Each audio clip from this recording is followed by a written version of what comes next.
नमस्कार दोस्तों, स्वागत है आप सभी लोगों का Sonu study classes YouTube channel. दोस्तों आज मैं आप सभी लोगों को एनसीईआरटी बुक क्लास 11th रसायन विज्ञान चैप्टर 9 हाइड्रोजन पर प्रश्न उत्तर मैं आप लोगों को इस वीडियो में बताऊंगा। प्रश्न नंबर 1, हाइड्रोजन के इलेक्ट्रॉनिक विन्यास के आधार पर आवर्त सारणी में इसकी स्थिति को युक्तिसंगत ठहराइए।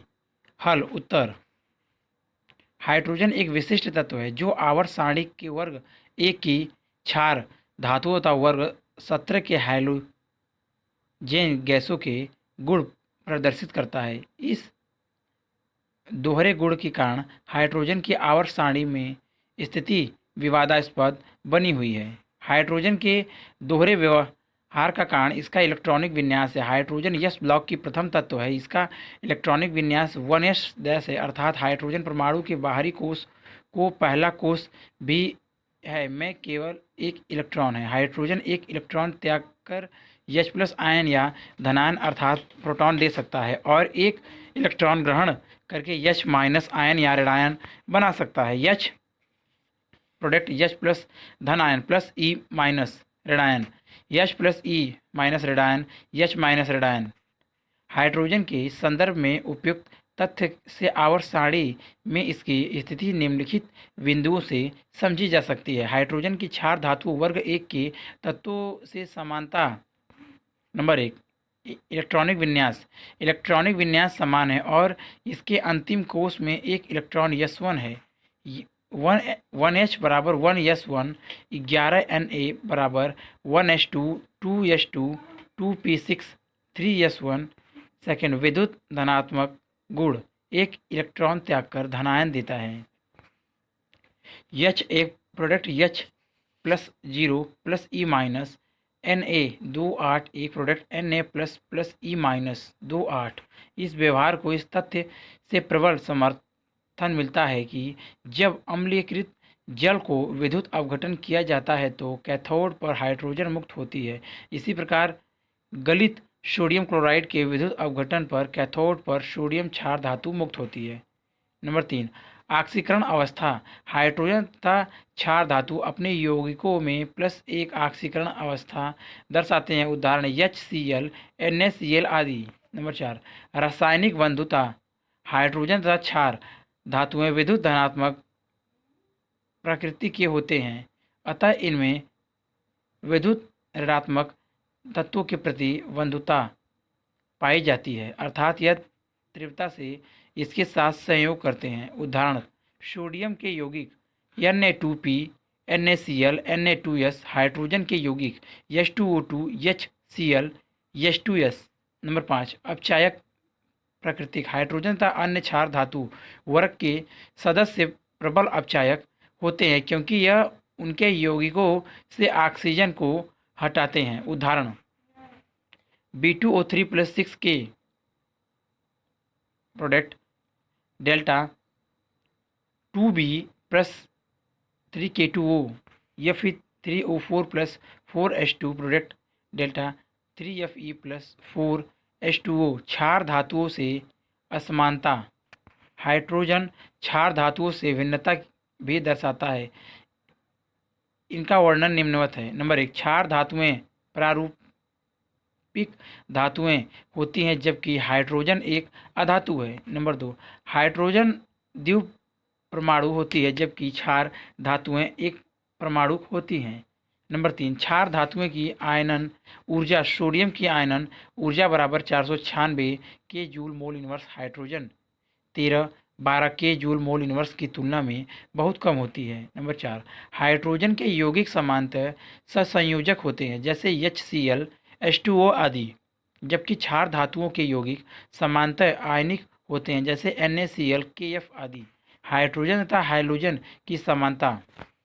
नंबर 1, इलेक्ट्रॉनिक विन्यास। इलेक्ट्रॉनिक विन्यास इस कारण से समान होते हैं कि इनके बाहरी कोष में अक्रिय गैस से एक इलेक्ट्रॉन कम होता है और यह एक इलेक्ट्रॉन ग्रहण करके अक्रिय गैस की स्थायी संरचना प्राप्त कर लेते हैं। 1H बराबर 1, 2He बराबर 2, 17Cl बराबर 287 अक्रिय गैस से एक इलेक्ट्रॉन कम, 18Ar बराबर 288 अक्रिय गैस। नंबर 2, विद्युत ऋणात्मक गुण। यह एक इलेक्ट्रॉन ग्रहण करने रेडायन देते हैं। H plus E minus H minus X plus E minus X minus X बराबर हाइड्रोजन। नंबर 3, द्विव परमाणु प्राकृतिक। हाइड्रोजन तथा हाइड्रोजन दोनों द्विव परमाणु अणु बनाते हैं जिसमें सहसंयोजक बंध होते हैं H माइनस H या H2 Cl माइनस Cl या Cl। नंबर 4, एनोड पर विमुक्ति। हैलाइडो के जलीय विलयन विद्युत अपघटन पर एनोड पर ऋणायन देते हैं। इसी प्रकार NaH विद्युत अपघटन पर एनोड पर H आयन देता है। Na plus cathode plus H minus anode. NaCl product Na plus cathode plus Cl minus anode. Number 5, आयनन एंथैल्पी। आयनन ऊर्जा लगभग समान होती है किंतु क्षार धातु से अधिक होती है। तत्व HFCl Vri। आयनन ऊर्जा के जूल मोल इनवर्स। प्रथम 1312, 1680, 1255, 1143, 1009। 6, ऑक्सीकरण अवस्था। हैलोजन यौगिकों में एक ऑक्सीकरण अवस्था दर्शाते हैं तथा हाइड्रोजन भी अपने यौगिकों में धातुओं के साथ एक ऑक्सीकरण अवस्था एक दर्शाता है। उदाहरण Na प्लस H माइनस तथा Na plus F minus I। Number 7, आधात्विक प्राकृतिक। हाइड्रोजन तथा हाइड्रोजनों का सबसे महत्वपूर्ण सामान्य गुण आधात्विक प्राकृतिक है। दोनों प्रारूप अधातु हैं। नंबर 8, यौगिकों की प्राकृतिक। हाइड्रोजन तथा हाइड्रोजन के अनेक यौगिक सहसंयोजक प्रकृति के होते हैं। उदाहरण हाइड्रोजन के सहसंयोजक यौगिक CH4 SiH4 GeH4। क्लोरीन के सहसंयोजक यौगिक CCl4 SiCl4 GeCl4। यहाँ यह तथ्य महत्वपूर्ण है कि हाइड्रोजन तथा हाइड्रोजन परमाणु परस्पर सरलता से प्रतिस्थापित किए जा सकते हैं। CH4 plus Cl2 product CH3 Cl plus C plus HCl methane chloromethane. CH3 Cl plus H2 product CH4 plus HCl। हैलोजनों से असमानता। निम्नलिखित गुणधर्मों में हाइड्रोजन निम्नलिखित गुणधर्मों में हाइड्रोजन हैलोजनों से भिन्नता रखता है। नंबर 1, हैलोजन तीव्रता से हैलाइड आयन यक्स बना लेते हैं परंतु हाइड्रोजन केवल क्षार तथा क्षारीय मृदा धातुओं के साथ यौगिकों में हाइड्राइड आयन H माइनस बनाता है। नंबर 2, आणविक रूप में H परमाणुओं पर एकांकी इलेक्ट्रॉन युग्म नहीं होता जबकि X परमाणुओं पर ऐसे 3 युग्म होते हैं। उदाहरण H product H Cl minus Cl। Number 3, halogen के ऑक्साइड समानता अम्लीय होते हैं जबकि हाइड्रोजन के ऑक्साइड उदासीन होते हैं। निष्कर्ष, हाइड्रोजन दोनों समूहों के साथ समान लक्षण रखता है अतः इसे आवर्त सारणी में एक निश्चित स्थान देना कठिनाई का विषय है। चूंकि तत्वों के आवर्ती वर्गीकरण के आधार पर इलेक्ट्रॉनिक विन्यास है अतः हाइड्रोजन को क्षार धातुओं के साथ वर्ग 1 में सबसे ऊपर रखा गया है परंतु हाइड्रोजन की यह स्थिति पूर्ण रूप से न्यायोचित नहीं है। प्रश्न नंबर 2, हाइड्रोजन के समस्थानिकों के नाम लिखिए तथा बताइए कि इन समस्थानिकों का द्रव्यमान अनुपात क्या है। उत्तर, हाइड्रोजन 3 समस्थानिकों के रूप में पाया जा सकता है। इनके नाम प्रोटियम 11H, ड्यूटीरियम 12H तथा ट्राइटीरियम 13H है। इन समस्थानिकों का द्रव्यमान अनुपात निम्नवत है: 11H 12H 13H 1.008, 2.014, 3.016। प्रश्न नंबर 3, सामान्य परिस्थितियों में हाइड्रोजन एक परमाणविक की अपेक्षा द्विपरमाणिक रूप में क्यों पाया जाता है। उत्तर, हाइड्रोजन का इलेक्ट्रॉनिक विन्यास 1s1 है। इसमें हीलियम की भांति स्थायी इलेक्ट्रॉनिक विन्यास प्राप्त करने के लिए एक इलेक्ट्रॉन की कमी होती है इसलिए यह He की भांति स्थायी इलेक्ट्रॉनिक विन्यास प्राप्त करने के लिए दूसरे हाइड्रोजन परमाणु से एक इलेक्ट्रॉन का साझा करती है तथा द्विपरमाणु H2 H single bond H अणु बनाती है। प्रश्न नंबर 4, कोल गैसीकरण से प्राप्त डाई हाइड्रोजन का उत्पादन कैसे बढ़ाया जा सकता है? उत्तर, कोल गैसीकरण वह प्रक्रिया है जिसमें रक्त तप्त कोयले की अभिक्रिया 1270 के पर जल भाप से की जाती है। सी कोल H2O स्टेम CO G+H2G। मिश्रण में उपस्थित कार्बन मोनोऑक्साइड से जल वाष्प की अभिक्रिया कर H2 का उत्पादन बढ़ाया जा सकता है। इसमें FeCrO4 उत्प्रेक्षक की भांति कार्य करता है।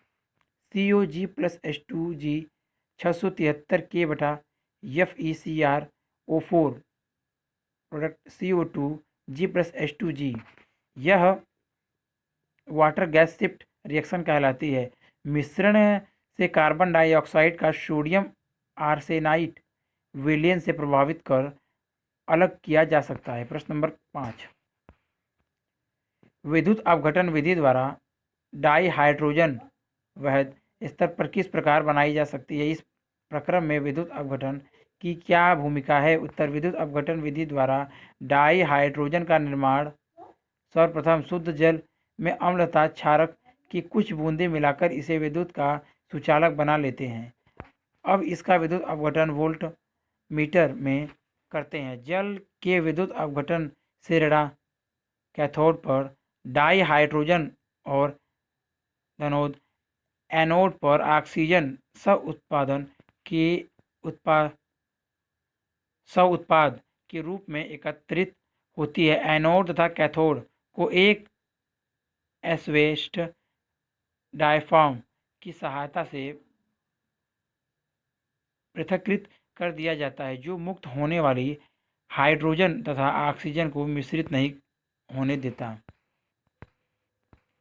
H2O H plus OH minus H plus E minus H plus H2 ऋणोद पर OH minus E minus OH 4OH 2H2O plus O2 धनोद पर। चित्र आप देख लीजिए। H2 cathode anode plus minus. चित्र आप देख लीजिए। चित्र 1, अम्लीय जल में विद्युत अपघटन द्वारा H2 प्राप्त करना। इस प्रकार प्राप्त डाई हाइड्रोजन पर्याप्त रूप से शुद्ध होती है।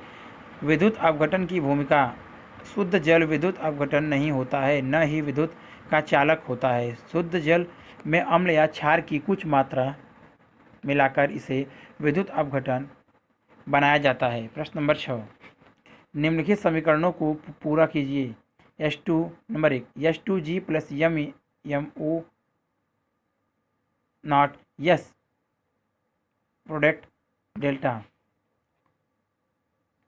Second, COG plus H2G product उत्प्रेरक delta. Number 3, C3H8 G plus 3H2O G उत्प्रेरक डेल्टा।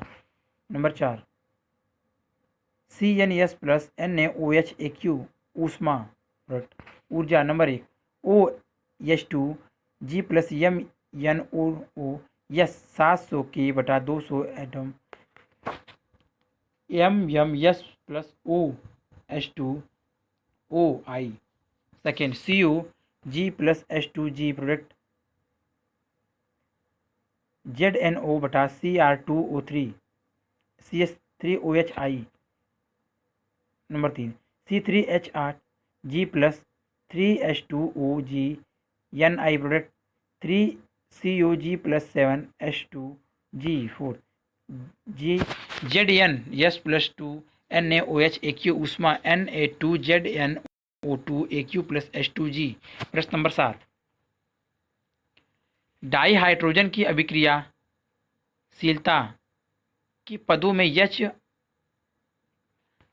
सिंगल बॉन्ड H बंध की उच्च एंथैल्पी के परिणामों की विवेचना कीजिए। उत्तर एच सिंगल बॉन्ड एच बंध की उच्च एंथैल्पी 435.88 के जूल मोल इनवर्स के कारण डाई हाइड्रोजन सामान्य तापमान पर अधिक क्रियाशील नहीं है, लेकिन उच्च ताप अथवा उत्प्रेरक की उपस्थिति में यह अधिक क्रियाशील हो जाती है तथा अनेक तत्वों के साथ बड़ी संख्या में यौगिकों का निर्माण करती है। प्रश्न नंबर 8, हाइड्रोजन के नंबर 1 इलेक्ट्रॉन न्यून, नंबर 2 इलेक्ट्रॉन परिशुद्ध तथा नंबर 3 इलेक्ट्रॉन समृद्ध यौगिकों से आप क्या समझते हैं? उदाहरणों द्वारा समझाइए। उत्तर हाइड्रोजन के जिन यौगिकों में पारंपरिक लुईस संरचना के लिए आवश्यक इलेक्ट्रॉनों से कम इलेक्ट्रॉन उपस्थित होते हैं उन्हें इलेक्ट्रॉन न्यून यौगिक कहा जाता है, जैसे V2S6I।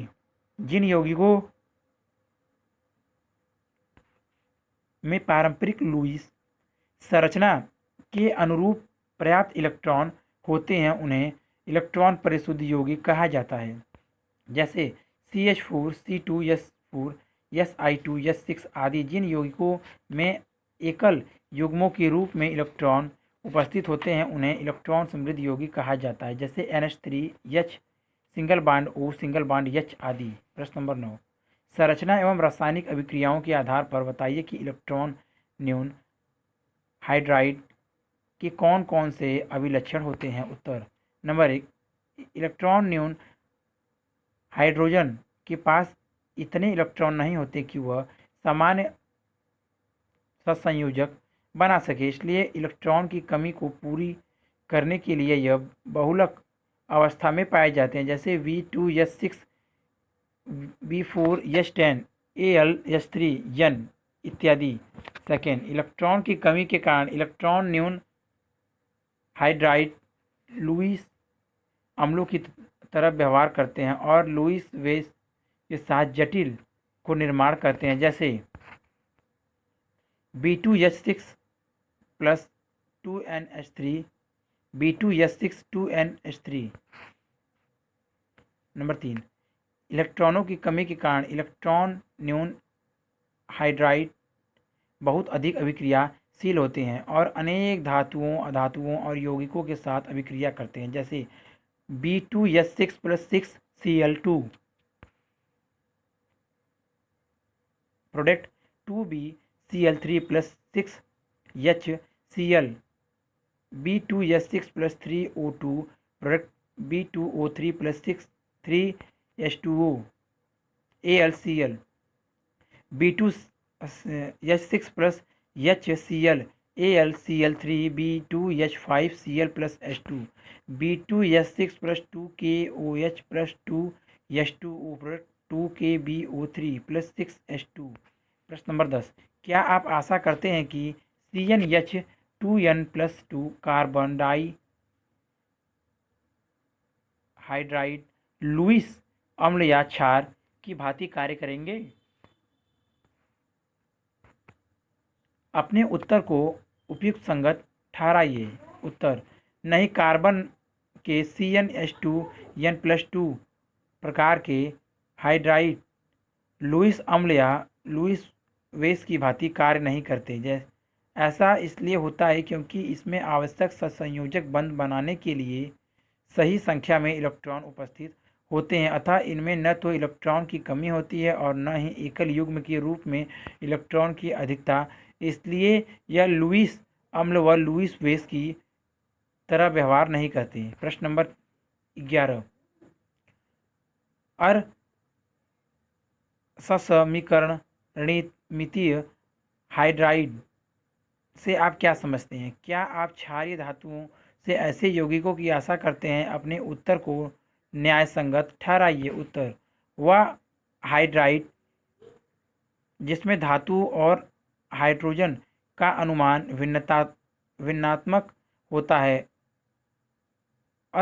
असमीकरणित हाइड्राइड कहलाता है। क्षार धातु असमीकरणित हाइड्राइड नहीं बनाते। क्षार धातुओं के संयोजी कोश में केवल एक इलेक्ट्रॉन होता है।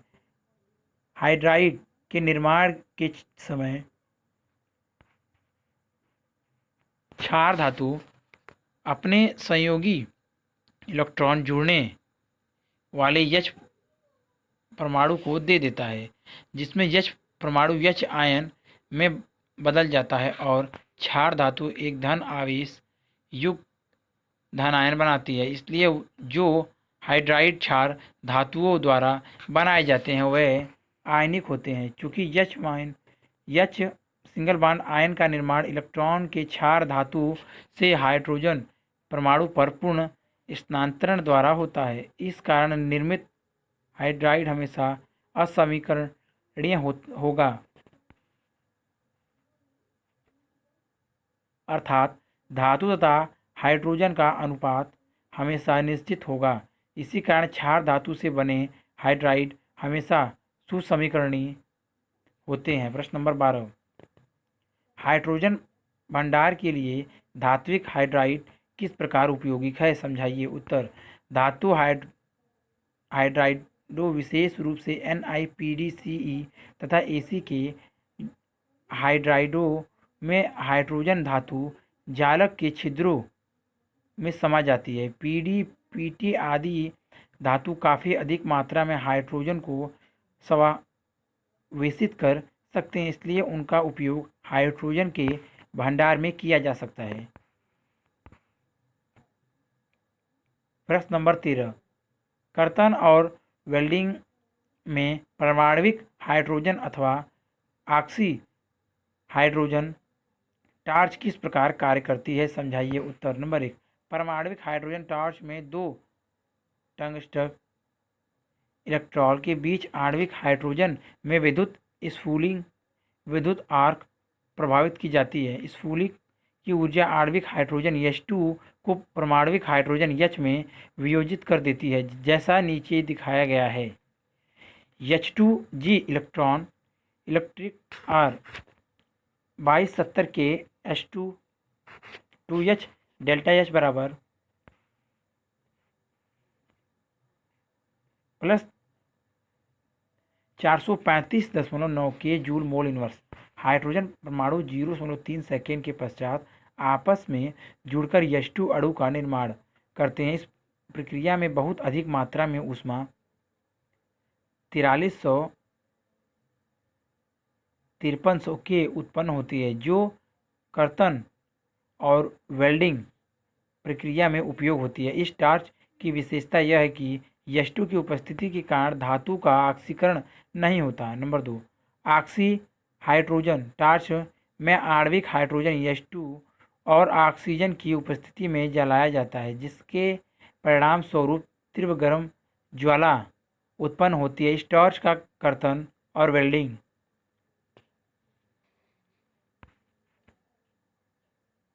प्रक्रियाओं में उपयोग होते हैं। प्रश्न नंबर 14, NH3H2O तथा HF में से किसका हाइड्रोजन बंध का घरीमण उच्चतम अपेक्षित है और क्यों। उत्तर, HF का, क्योंकि F एक सर्वाधिक विद्युत ऋणात्मक तत्व है। उच्च विद्युत ऋणात्मकता के कारण यह H सिंगल बॉन्ड F की साझे के इलेक्ट्रॉन को अपनी ओर आकर्षित कर लेता है, जिससे H का धनायन आवेश उत्पन्न हो जाता है, जिसका परिणाम NH3 और H2O में उत्पन्न हुई आवेश से अधिक होता है। प्रश्न नंबर 15, लवणीय हाइड्राइड जल के साथ प्रबल अभिक्रिया करके आग उत्पन्न करती है। क्या इसमें CO2, जो एक सुपरिचित अग्निशामक है, का उपयोग हम कर सकते हैं, समझाइए। उत्तर, लवणीय हाइड्राइड पानी के साथ प्रबल रूप में अभिक्रिया करते हैं तथा डाइहाइड्रोजन H2 उत्पन्न करता है, जो आग पकड़ लेती है, जैसे NaHS plus H2OI product NaOH AQ plus H2G, CaH2S plus 2H2OI product CaOH twice AQ plus 2H2G। इस प्रकार उत्पन्न हुई आग CO2 अग्निशामक द्वारा नहीं बुझाई जा सकती, क्योंकि CO2 धातु हाइड्राइड द्वारा अपचयित हो जाती है। NaH plus CO2 product HCOO ने इस प्रकार की आग को बुझाने हेतु अग्निशमन के रूप में रेत का प्रयोग किया जा सकता है। प्रश्न नंबर 16, निम्नलिखित को व्यवस्थित कीजिए। फर्स्ट, CaH2 BeH2 तथा TiH2 को उनकी बढ़ती हुई विद्युत चालकता के क्रम में। सेकेंड, LiH NaH तथा CSR को आयनिक गुण के बढ़ते हुए क्रम में। Third, H single bond H D single bond D तथा F सिंगल बॉन्ड F को उनके बंध वियोजन एंथैल्पी के बढ़ते हुए क्रम में। फोर्थ, NaHMgH2 तथा H2O को बढ़ते हुए अपचायक गुण के क्रम में। उत्तर, first, VeH2 less than CaH2 less than TiH2। VeH2 एक सत्संयोजक हाइड्राइड है जो विद्युत धारा प्रभावित नहीं करता है। CaH2 संलित अवस्था में विद्युत चालक है, जबकि TiH2 कमरे के ताप पर विद्युत का चालक है। Second, LiH less than NaH less than CSH। LiH आंशिक सत्संयोजक प्रवृत्ति का होता है और Na की विद्युत ऋणात्मकता CS से अधिक है, अतः CSH में आयनिक गुण सबसे अधिक है, जबकि LiH में सबसे कम। Third, F single bond F less than H single bond H less than D single bond D।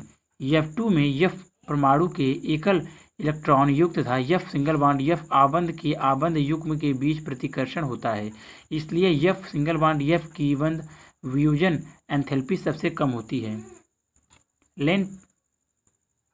Lone pair F bond pair F D परमाणु H परमाणु से छोटा है, इसलिए D सिंगल बॉन्ड D आबंध की आबंध वियोजन एंथैल्पी सबसे अधिक होती है।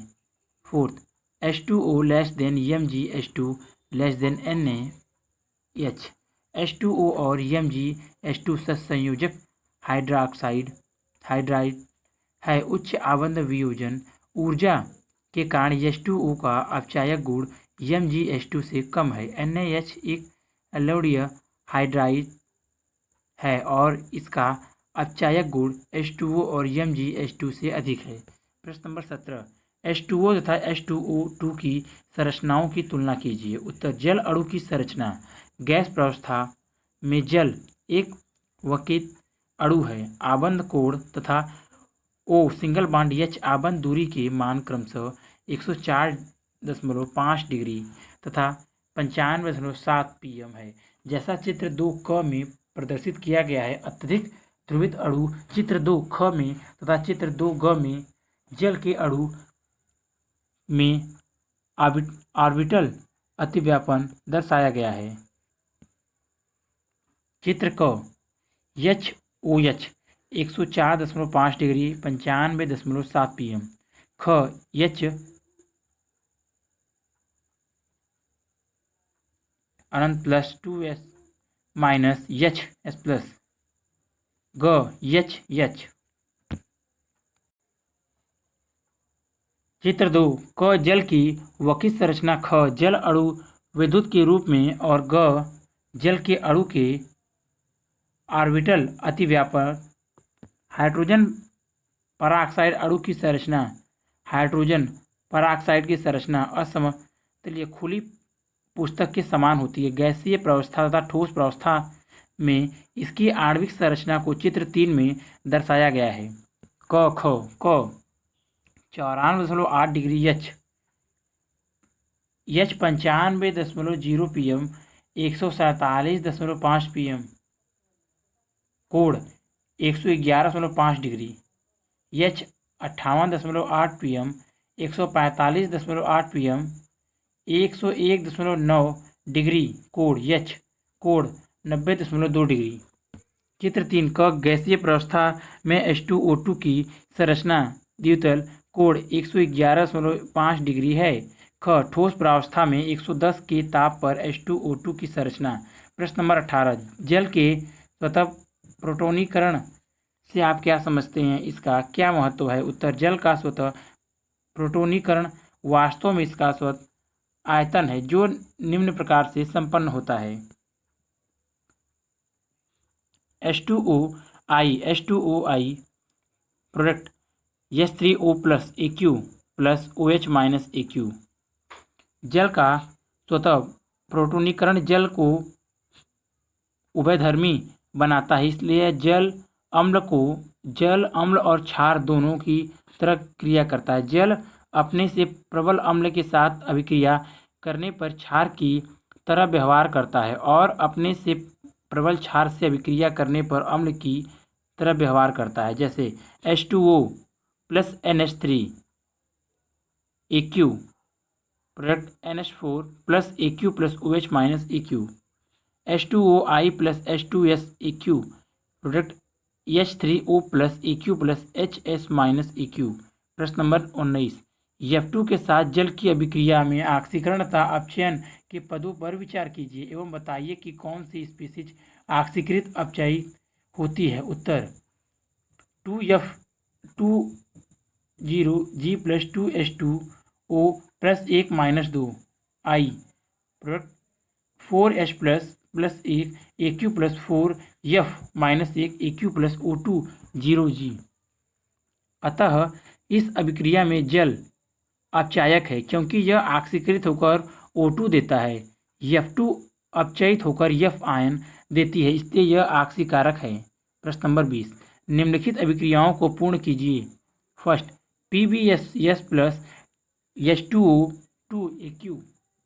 Second, MnO minus 4 AQ plus H2O 2 AQ। Number 3, CaOS plus H2O G। Fourth, AlCl3G plus H2O I। 5, Ca3N2S plus H2O I। उपयुक्त को क जल अपघटन, ख अपचयन तथा ग जलयोजन अभिक्रिया में वर्गीकृत कीजिए। उत्तर first, PbS plus 4 H2O2 AQ PbSO4 S plus 4 H2O I अपचयन अभिक्रिया। Second, 2MnO minus 4 AQ plus 5 H2O2 AQ plus 6 H plus AQ।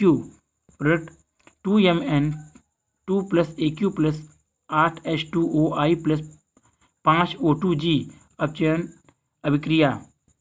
Third, CaOS plus H2OG plus CaOH twice AQ जलयोजन अभिक्रिया। Number 4, AlCl3G plus 3H2O 7 AlOH 3S plus 3HCl AQ जल अपघटन अभिक्रिया। 5, Ca3N2S plus 6 H2O I।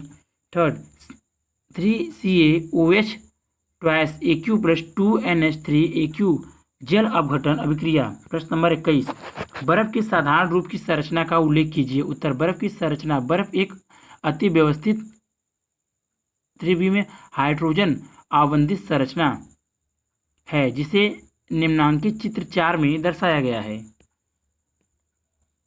चित्र आप देख लीजिए।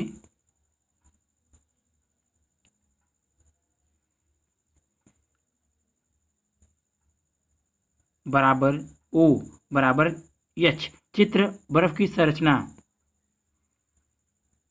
X किरणों द्वारा परीक्षण से पता चला कि बर्फ क्रिस्टल में ऑक्सीजन परमाणु 4 अन्य हाइड्रोजन परमाणु से 276 pm दूरी पर चतुर्फलकीय रूप से घिरा रहता है। हाइड्रोजन आबंध बर्फ से वह छिद्र एक प्रकार की खुली संरचना बनाते हैं। यह छिद्र उपयुक्त आकार के कुछ दूसरे अणुओं को अंतरा आकाश में ग्रहण कर सकते हैं। उपयुक्त चित्र में दर्शाई बर्फ की संरचना से स्पष्ट है कि प्रत्येक ऑक्सीजन परमाणु 4 हाइड्रोजन परमाणुओं से घिरा हुआ है, जिसमें 2 प्रबल सहसंयोजी आबंध ठोस रेखा द्वारा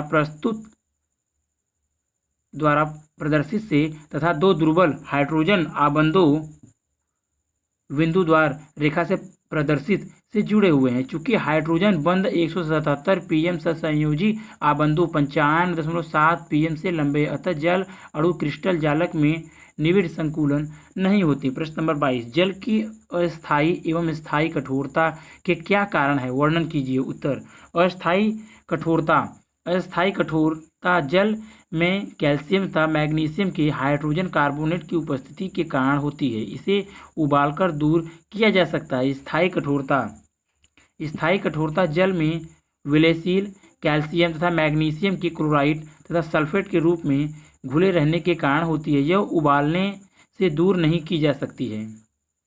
प्रश्न नंबर 23, संश्लेषित आयन विनिमय विधि द्वारा कठोर जल के मृदुकरण के सिद्धांत एवं विधि की विवेचना कीजिए। उत्तर, संश्लेषित आयन विनिमय विधि संश्लेषित आयन विनिमय विधि द्वारा जल में विद्यमान कठोरता के लिए उत्तरदायी आयनों को उन अन्य आयनों द्वारा प्रतिस्थापित कर दिया जाता है जो जल की कठोरता के लिए उत्तरदायी नहीं होते। इस विधि में दो प्रकार के आयन विनिमय प्रयोग किए जाते हैं। नंबर 1, अकार्बनिक आयन विनिमय तथा नंबर 2, कार्बनिक आयन विनिमय।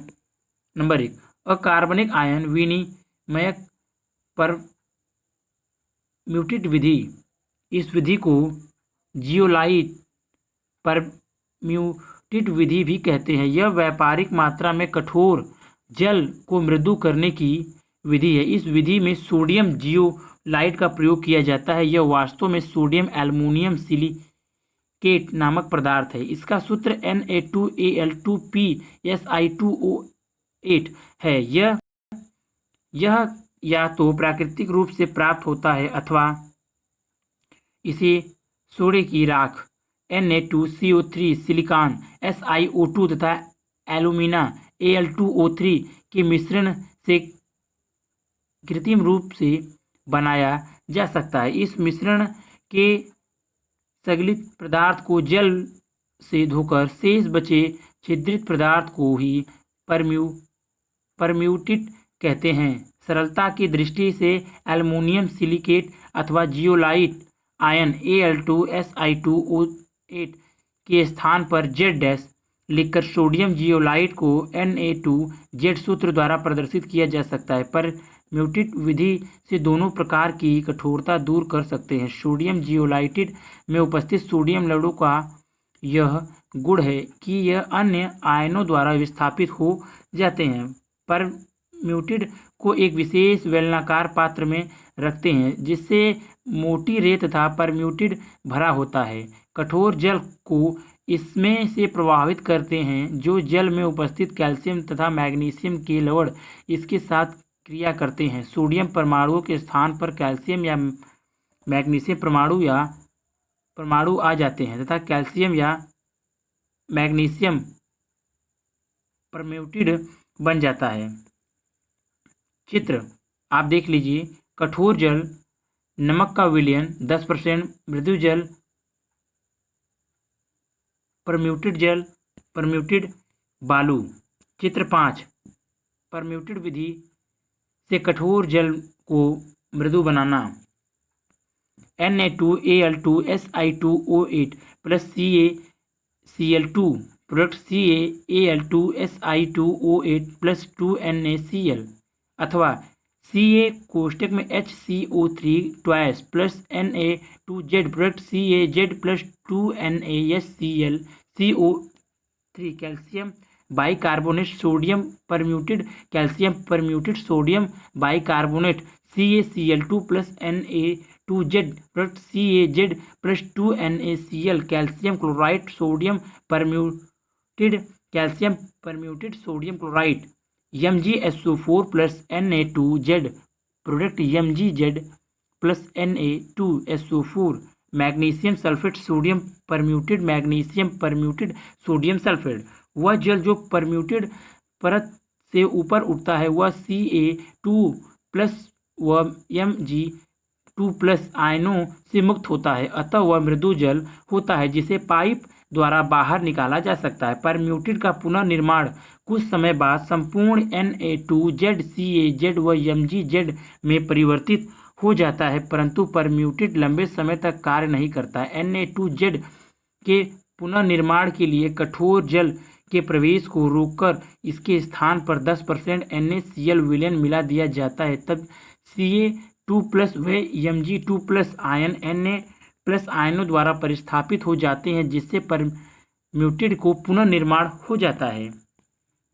CaZ+2NaCl product CaCl2 plus Na2Z calcium permuted sodium chloride sodium permuted MgZ+2NaCl MgCl2 plus Na2Z magnesium permuted sodium chloride sodium permuted Ca2 व Mg2 प्लस आयन जल द्वारा धो दिए जाते हैं तथा पुनः निर्मित परम्यूटेड का उपयोग पुनः कठोर जल को मृदु करने में किया जा सकता है।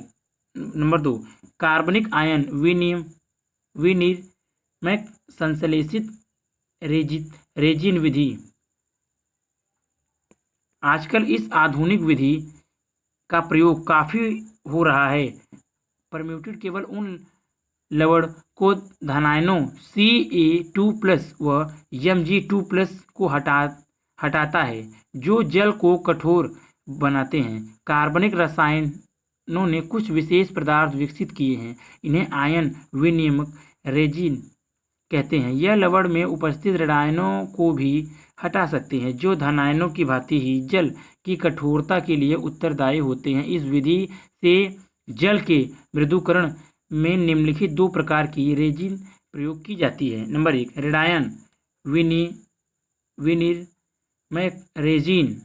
वे रेजिन ऋणायन विनिर्मयक रेजिन कहलाते हैं जिनमें हाइड्रोकार्बन समूह के साथ क्षारीय समूह OH अथवा -NH2 जुड़े रहते हैं, जिन्हें OH रेजिन के रूप में प्रदर्शित किया जाता है। चित्र आप देख लीजिए। कठोर जल धनायन परिवर्तक तनु अम्ल HCl निरर्थक पदार्थ ऋणायन परिवर्तक तनु क्षार NaOH। चित्र 6, आयन विनिर्मय रेजिन द्वारा जल की कठोरता का निवारण। सेकेंड, धनायन विनिर्मयक रेजिन ये हाइड्रोजन समूह ही है जिसके साथ अम्लीय समूह जैसे COOH या SO3H समूह जुड़े रहते हैं तथा इन्हें धनायन विनिर्मयक रेजिन H+ रेजिन कहते हैं। धनायन रेजिन जल की कठोरता के उत्तरदायी धनायनों का विनिर्मित कहते हैं, जबकि ऋणायन रेजिन कठोरता के लिए उत्तरदायी ऋणायनों को हटाते हैं। इनमें एक टंकी को एक रेजिन R से लगभग आधा भरकर उसमें ऊपर से जल प्रवाहित करते हैं। रेजिन धनायनों को अवशोषित कर लेता है तथा टंकी से बाहर निकलने वाले जल में कैल्शियम और मैग्नीशियम धनायन नहीं होते, अतः जल मृदु हो जाता है। यह जल अलवणीकृत जल या अनियनिकृत जल कहलाता है। इसके पश्चात इस मृदु जल को दूसरे ऐसे रेजिन R* से प्रभावित करते हैं जो ऋणायनों को अवशोषित कर लेता है। कार्यविधि: रेजिन R+ में विशाल कार्बनिक अणु होते हैं तथा उनमें अम्लीय क्रियात्मक समूह COOH कार्बोक्सिल समूह सम्मिलित रहते हैं। कठोर जल में उपस्थित धनायन Ca2+ Mg2+ इस अम्लीय क्रियात्मक समूहों द्वारा अवशोषित कर लिए जाते हैं तथा अम्ल से जल में H+ आयन आ जाते हैं। Ca2+ + 2R COOH product RCOO twice Ca + 2H+ Mg2+ + 2R COOH + R resin -R product RCOO twice Mg + 2H+। अब पात्र में से जो जल निकलता है वह धनायनों से मुक्त होता है, परंतु इसमें ऋणात्मक आयन होते हैं। रेजिन R+ में विशाल कार्बनिक अणुओं के बीच विस्थापित अमोनिया हाइड्रॉक्साइड के दाने होते हैं जिनसे क्रियात्मक हाइड्रॉक्सिल समूह OH- संलग्न रहते हैं। कठोर जल में उपस्थित लवणों के ऋण वैद्युतीय आयन रेजिन R+ के अमोनियम आयनों NH+4 से संयुक्त हो जाते हैं। RNH3OH + Cl- + H+ RNH3Cl + H2O resin R+ 2RNH3OH + SO4 2- + 2H+ product RNH3 twice SO4 plus 2 H2O। H plus ion जो धनायन रेजिन टैंक से आते हैं इन OH माइनस आयनों के साथ जुड़कर जल अणु बना लेते हैं, अतः इस प्रकार प्राप्त जल उन सभी आयनों से मुक्त होते हैं जो कि जल को कठोर बनाते हैं। रेजिन का पुनर्निर्माण कुछ समय बाद दोनों टैंकों में उपस्थित रेजिन पूर्णतः समाप्त हो जाते हैं, क्योंकि H प्लस OH माइनस पूरी तरह परिस्थापित हो जाते हैं। वे लंबे समय तक जल की कठोरता को दूर नहीं कर सकते। इन्हें पुनः प्राप्त करने के लिए कठोर जल का प्रवेश रोक देते हैं। प्रथम टैंक में तनु HCl की धारा प्रभावित करते हैं। अम्ल के H प्लस आयन समाप्त हो चुके हैं। रेजिन में Ca2 प्लस व Mg2 प्लस को परिस्थापित कर H प्लस रेजिन का निर्माण करते हैं। RCOO twice Ca plus 2 HCl product CaCl2 plus 2 RCOOH समाप्त हो चुका रेजिन पुनर्निर्मित resin. RCOO twice Mg plus 2 HCl समाप्त हो चुका रेजिन MgCl2 प्लस 2 ROOH पुनर्निर्मित रेजिन। इसी प्रकार दूसरे टैंक में समाप्त हो चुके रेजिन को तनु सोडियम हाइड्रोक्साइड विलयन में प्रवेश करा कर पुनः निर्मित किया जा सकता है। RNH3Cl plus NaOH product RNH3OH plus NaCl समाप्त हो चुका रेजिन पुनर्निर्मित resin. RNH3 twice SO4 plus 2 NaOH product 2RNH3OH plus Na2SO4 समाप्त हो चुका रेजिन पुनर्निर्मित रेजिन।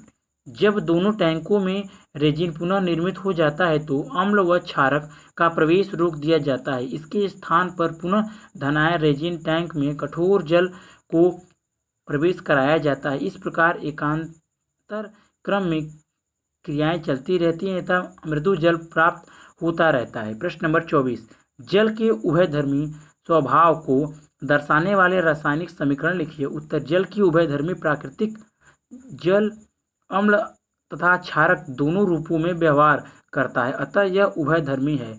ब्रांडेड अवधारणा के संदर्भ में जल NH के साथ अम्ल के रूप में तथा H2S के साथ क्षारक के रूप में कार्य करता है। H2OI plus NH3AQ OH minus AQ plus NH plus 4 AQ product समीकरण number 1। H2OI plus H2S AQ product H2O plus AQ plus SH minus AQ समीकरण नंबर 2।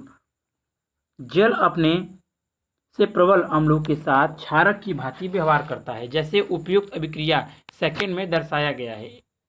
इसमें जल अणु H2S से एक प्रोटॉन ग्रहण करके H3O प्लस आयन बनाता है। अभिक्रिया फर्स्ट में जल अणु एक प्रोटॉन का त्याग करता है। NH3 अणु इस प्रोटॉन को ग्रहण करके NH प्लस 4 आयन बनाता है। प्रश्न नंबर 25, हाइड्रोजन परऑक्साइड में ऑक्सीकारक एवं अपचायक रूप को अभिक्रियाओं द्वारा समझाइए। उत्तर, हाइड्रोजन परऑक्साइड के अपघटन के दौरान ऑक्सीकरण अवस्था परिवर्तन निम्नवत दर्शाया जा सकता है।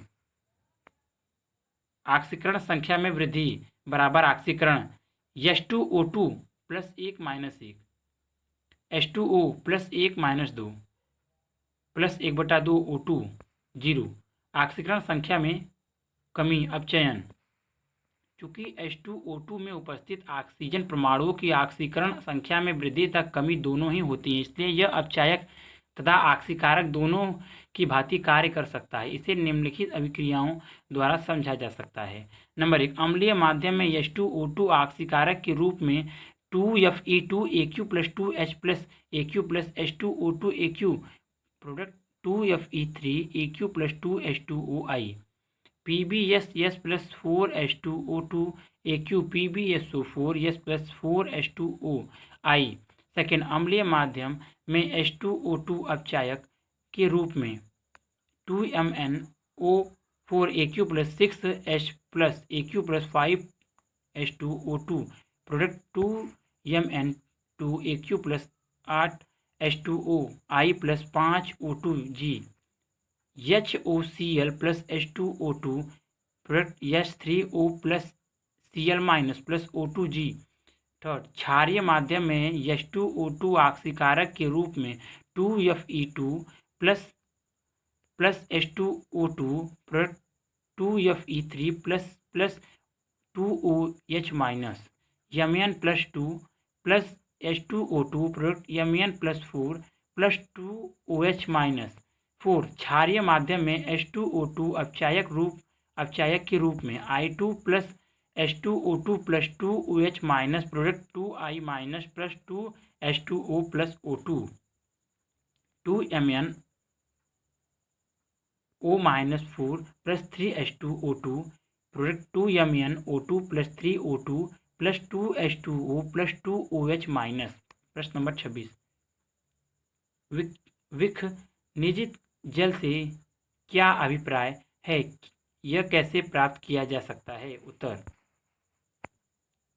वह जल जो सभी विलयशील खनिज अशुद्धियों से पूर्णतः मुक्त हो विखनिजीय जल कहलाता है। दूसरे शब्दों में धनायनों Ca2 प्लस Mg2 प्लस आदि ऋणायनों Cl-SO2 -4 HCO3 आदि से पूर्णतः विमुक्त जल विखनित जल कहलाता है। विखनित जल को आयन विनिमयक रेजिन विधि से प्राप्त किया जा सकता है। इस विधि के अंतर्गत आयन विनिमयक रेजिनों द्वारा जल में उपस्थित सभी धनायनों तथा ऋणायनों को हटा दिया जाता है। इसके लिए सर्वप्रथम कठोर जल को धनायन विनिमय परिवर्तन रेजिनयुक्त से प्रभावित किया जाता है, जहां SO3H तथा COOH समूहों वाले विशाल कार्बनिक अणु रेजिन Na+ Ca2+ Mg2+ तथा अन्य धनायनों को हटाकर H+ आयनों को परिस्थापित कर देते हैं। इस प्रकार प्राप्त जल को पुनः ऋणायन विनिमय परिवर्तन से गुजारा जा सकता है। यहाँ NH2 समूहों वाले विशाल कार्बनिक अणु रेजिन Cl SO2 -4 HCO3 आदि ऋणायनों को हटाकर OH- आयनों को परिस्थापित कर देते हैं। जल के उपरोक्त धनायन विनिर्मक H+ आयन के रूप में तथा ऋणायन विनिर्मय एक OH- के रूप में रेजिन से प्रभावित करने पर शुद्ध विखनिजित तथा विआयनित जल प्राप्त किया जाता है। प्रश्न नंबर 27, क्या विखनिजित या आसुत जल पेय प्रयोजनों में उपयोगी है? यदि नहीं तो इसे उपयोगी कैसे बनाया जा सकता है? उत्तर, विखनिजित या आसुत जल पीने के लिए उपयोगी नहीं है, क्योंकि यह स्वादहीन होता है तथा इसमें मानव स्वास्थ्य लिए आवश्यक खनिज पदार्थ विद्यमान नहीं होते हैं। इसमें निश्चित मात्रा में आवश्यक खनिज पदार्थ मिलाकर इसे पीने योग्य बनाया जा सकता है। प्रश्न नंबर 28, जीवमंडल एवं जैव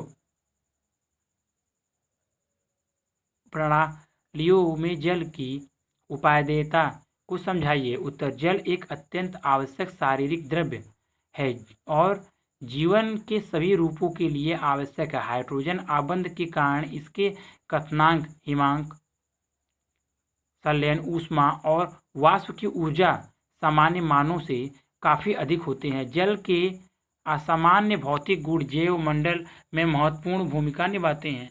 जल के वाष्पीकरण की उच्च ऊष्मा तथा इसकी ऊष्मा ग्रहण करने की उच्च क्षमता वातावरण पर जल के मृदुल प्रभाव और जीवित प्राणियों के शरीर के ताप नियंत्रण के लिए उत्तरदायी है। जल का क्वथनांक उच्च होने के कारण यह सामान्य ताप पर द्रव्य अवस्था में रहता है, अन्यथा पृथ्वी पर जल द्रव्य अवस्था में शेष ही नहीं रहता। जल एक बहुत अच्छा विलायक है। कुछ सहसंयोजक कार्बनिक यौगिक जैसे अल्कोहल और कार्बोहाइड्रेट जल H2O अणुओं के साथ हाइड्रोजन आबंध बनाते हैं, जिस कारण यह जल में घुल जाते हैं। अपनी उत्तम विशाल क्षमता के कारण जल पौधे और प्राणियों में होने वाले उपापचयी क्रियाओं के लिए आवश्यक आयनों व अणुओं के परिवहन में सहायता करता है। अतः जल जैव मंडल और जैविक तंत्र के लिए अति आवश्यक है। प्रश्न नंबर 29, जल का कौन सा गुण इसे विलायक के रूप में उपयोगी बनाता है? यह किस प्रकार के यौगिक नंबर 1 घोल सकता है और नंबर 2 जल अपघटन कर सकता है? उत्तर, जल का डाई इलेक्ट्रिक स्थिरांक 78.39 था, द्विध्रुव आघूर्ण 1.84 डी उच्च होते हैं। इन गुणों के कारण जल एक उत्तम विशाल है जो अकार्बनिक और अनेक संयोजक यौगिकों जैसे अल्कोहल, अम्ल, कार्बोहाइड्रेट आदि को घोल सकता है। यही कारण है कि जल एक सार्वत्रिक विलायक कहा जाता है। यह आयनिक यौगिकों को आयन, विद्युत अंतराकर्षण और संयोजक यौगिकों को हाइड्रोजन आबंध के कारण घोल देता है। जल बहुत से oxide, hydroxide, carbide, nitrite, phosphide आदि को जल अपघटित कर सकता है। प्रश्न नंबर 30, H2O एवं D2O के गुणों को जानते हुए क्या आप मानते हैं कि D2O का उपयोग पेय प्रयोजनों के रूप में किया जा सकता है? उत्तर, D2O पेय प्रयोजनों हेतु उपयोग नहीं किया जा सकता क्योंकि यह जहरीला होता है। यह पौधों की वृद्धि को मंद कर देता है। यद्यपि यह एक कीटाणुनाशक व जीवाणुनाशक है, फिर भी यह पेय प्रयोजनों के रूप में उपयोग नहीं होता क्योंकि सामान्य जल में भारी जल की अधिक मात्रा उसे विषैली बनाती है। उत्तर, विषैली बनाती है। प्रश्न नंबर 31, जल अपघटन तथा जल योजन पदों में क्या अंतर है? उत्तर, जल अपघटन से जल के H+ तथा OH- आयन लवण के क्रम स ऋणायन तथा धनायन से क्रिया कर मूल अम्ल तथा मूल क्षार का निर्माण करते हैं, जैसे NH4Cl plus S plus H2O product HClAq plus NH4OH जल योजन में जल H2O लवण के अणु अथवा आयनों के साथ जुड़कर जल योजित लवण या जल योजित आयन बनाता है, जैसे CuSO4 S plus 5H2O, CuSO4 5H2O, Na plus Cl minus S plus H2OI, Na plus Aq plus Cl minus Aq। प्रश्न नंबर 32, लवणीय हाइड्राइड किस प्रकार कार्बनिक यौगिकों के अति सूक्ष्म जल की मात्रा को हटा सकते हैं? उत्तर, लवणीय हाइड्राइड जैसे NaHCH2 कमरे के ताप पर जल से अभिक्रिया करके उसके हाइड्रोक्साइड बनाते हैं तथा H2 गैस निकालते हैं। इस गुण के कारण इसका उपयोग कार्बनिक यौगिकों से जल की अति सूक्ष्म मात्रा निकालने में किया जाता है। जिस कार्बनिक यौगिक को शुद्ध करना होता है उसे एक लवणीय हाइड्राइड के साथ असंयोजित किया जाता है। H2 वायुमंडल में निष्कासित हो जाती है और धात्विक हाइड्रोक्साइड फ्लास्क में शेष रह जाता है। जल रहित कार्बन यौगिक आश्रित हो जाता है। प्रश्न नंबर 33, परमाणु क्रमांक 15, 19, 23 तथा 44 वाले तत्व यदि डाइहाइड्रोजन से अभिक्रिया कर हाइड्राइड बनाते हैं तो उनकी प्रवृत्ति से आप क्या आशा करेंगे? जल के प्रति इनके व्यवहार की तुलना कीजिए। उत्तर, नंबर 1, तत्व जिसका Z बराबर 15 है, फास्फोरस एक धातु है। यह एक ससंयोजक हाइड्राइड पीएच बनाता है। नंबर 2, तत्व जिसका Z बराबर 19 है, पोटेशियम एक क्षार धातु है। यह एक लवणीय हाइड्राइड K+H बनाता है। नंबर 3, तत्व जिसका Z बराबर 23 है, वेनेडियम एक संक्रमण धातु है। यह एक धात्विक हाइड्रोक्साइड VH0 56 बनाता है। नंबर 4, तत्व जिसका Z बराबर 44 है, रत्नियम एक समूह 8 तत्व है। यह कोई हाइड्राइड नहीं बनाता है। उपयुक्त सभी हाइड्राइडों में से पोटेशियम हाइड्राइड जल से अभिक्रिया करता है जैसा नीचे दिखाया गया है। 2KH plus 2H2OI product 2KOH AQ plus 2H2G। प्रश्न नंबर 34, जब एल्युमिनियम थर्ड क्लोराइड एवं पोटेशियम क्लोराइड को अलग अलग नंबर 1 सामान्य जल, नंबर 2 अम्लीय जल एवं नंबर 3 क्षारीय जल से अभिक्रिया कराया जाता है, तो आप किन किन विभिन्न उत्पादों की आशा करेंगे? जहां आवश्यक हो वहां रासायनिक समीकरण दीजिए। उत्तर: पोटेशियम क्लोराइड KCl प्रबल क्षार और अम्ल से बना लवण है। साधारण जल में यह अपने सघटक आयनों में विघटित हो जाता है। इस प्रक्रम में कोई जल अपघटन नहीं होता। KCl K plus AQ plus Cl minus AQ। KCl का जलीय विलयन उदासीन होता है, इसलिए यह अम्लीय जल में अथवा क्षारीय जल में कोई अभिक्रिया प्रदर्शित नहीं करता है। एल्युमिनियम क्लोराइड AlCl3 दुर्बल क्षार और प्रबल अम्ल से बना लवण है। यह सामान्य जल में जल अपघटित होकर अम्लीय विलयन बनाता है, जैसा नीचे दिखाया गया है। AlCl3 Al plus 3 plus C plus 3Cl Al 3 plus plus 3H2O product AlOH 3 plus 3H plus बटा AlCl 3 plus 3H2O AlOH 3 plus 3H plus plus 3Cl minus. अम्लीय जल में H प्लस आयन AlOH 3 से क्रिया करके Al3 प्लस आयन और H2O बनाता है। इस प्रकार अम्लीय जल में जल अपघटन अभिक्रिया अवरुद्ध हो जाती है और Al3 प्लस और Cl माइनस आयन विलयन में स्थित रहते हैं। AlCl3 Al3 plus plus 3Cl minus. क्षारीय जल में AlOH 3 क्रिया करके AlO माइनस 2 आयन देता है। AlOH 3 plus OH minus AlO2 minus plus H2O 2H2O। प्रश्न नंबर 35 H2O2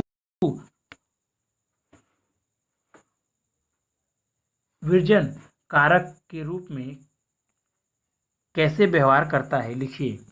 उत्तर: H2O में विरजन गुण का कारण इसके अपघटन के उत्पादन होने वाली नवजात oxygen H2O2 product H2O plus O।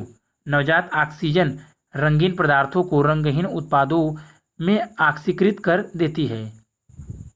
रंगहीन पदार्थ प्लस O रंगहीन। इस प्रकार H2O2 का विरजन गुण रंगीन पदार्थों के नवजात ऑक्सीजन द्वारा ऑक्सीकरण के कारण इसका उपयोग रेशम बाल, लकड़ी, सूती वस्त्र आदि के विरजक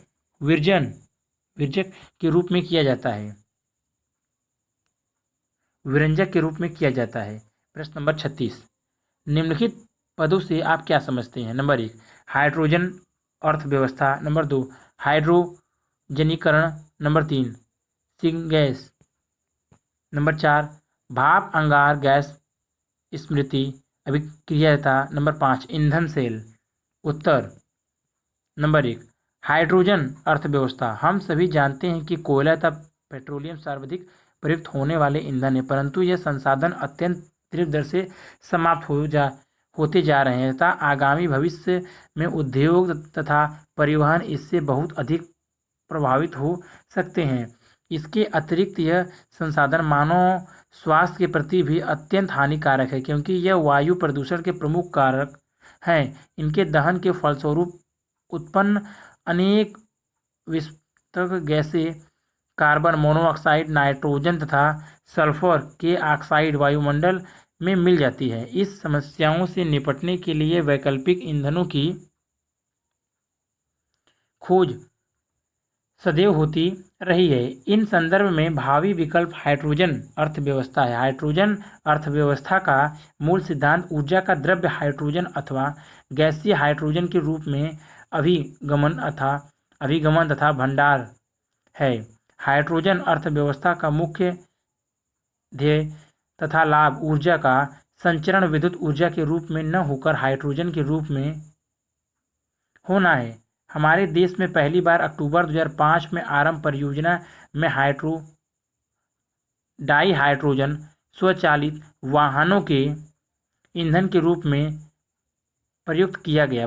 प्रारंभ में चौपहिया वाहन के लिए 5% डाई हाइड्रोजन मिश्रित CNG को प्रयोग किया गया।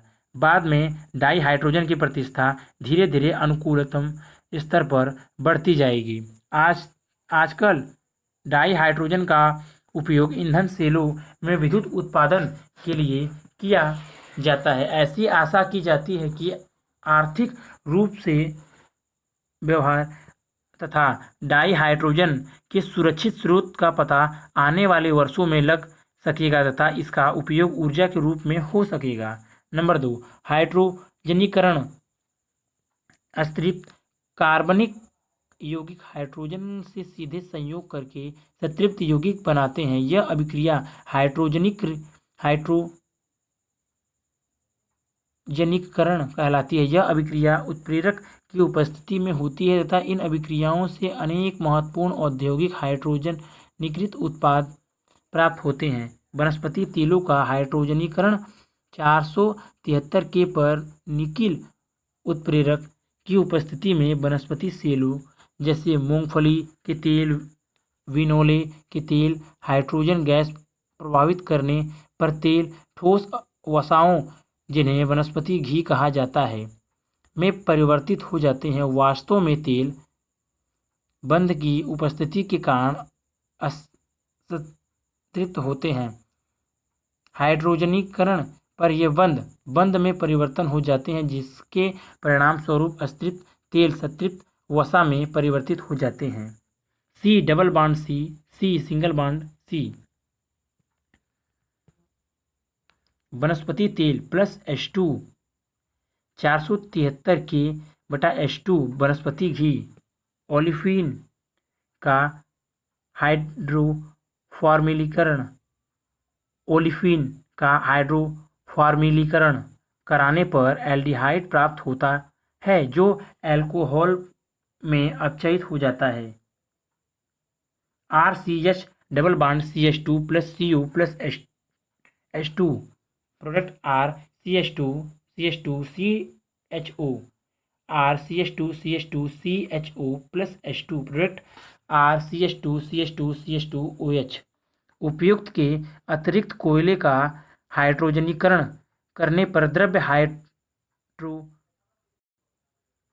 हाइड्रोकार्बनों का मिश्रण प्राप्त होता है, जिसे आसुत करने पर कृत्रिम पेट्रोल प्राप्त होता है। नंबर 3, सिनोस हाइड्रोकार्बन अथवा कोक के उच्च ताप पर एवं उत्प्रेरक की उपस्थिति में भाप से अभिक्रिया कराने पर डाई हाइड्रोजन प्राप्त होती है। CnH2n प्लस 2 प्लस NH2O 1270 के बटा NiNCO plus 2n plus 1 H2। उदाहरण स्वरूप CH4G प्लस H2OG 1270 के बटा NiCOG प्लस 3 H2G। CO एवं H2 के मिश्रण को वाटर गैस कहते हैं। CO एवं H2 का यह मिश्रण मेथनॉल तथा अन्य कई हाइड्रोकार्बनों के संश्लेषण में काम आता है, अतः इसे संश्लेषण गैस या सिंगैस भी कहते हैं। आजकल सिंगैस वाहित मले, अखबार, लकड़ी का बुरादा, लकड़ी की छीलन आदि से प्राप्त की जाती है। कोल से सिंगैस का उत्पादन करने की प्रक्रिया को कोल गैसीकरण कहते हैं। CS प्लस H2OG 1270 के COG प्लस H2G। नंबर 4, भाप अंगार गैस स्तृप्ति अभिक्रिया। सिंगैस में उपस्थित कार्बन मोनोऑक्साइड की आयन क्रोमेट उत्प्रेरक की उपस्थिति में भाप से क्रिया कराने पर डाई हाइड्रोजन का उत्पादन बढ़ाया जा सकता है। COG प्लस H2OG 673 के बटा उत्प्रेरक CO2G प्लस H2G। यह भाप अंगार गैस स्तृप्त अभिक्रिया कहलाती है। वर्तमान में लगभग 17% डाई हाइड्रोजन का औद्योगिक उत्पादन सेल रसायनों 18%, कुल 4%, जलीय विलयनों में विद्युत अपघटन तथा 1% उत्पादन अन्य स्रोतों से होता है। नंबर 5, ईंधन सेल वह युक्ति जो ईंधन की रासायनिक ऊर्जा को विद्युत ऊर्जा में परिवर्तित करती है ईंधन सेल कहलाती है। आजकल डाई हाइड्रोजन का प्रयोग ईंधन सेलों में विद्युत उत्पादन के लिए किया जाता है। अगर वीडियो अच्छी लगी तो वीडियो को लाइक करें, शेयर करें, कमेंट करें और नेक्स्ट वीडियो के लिए चैनल को सब्सक्राइब जरूर करें। Thank you for watching.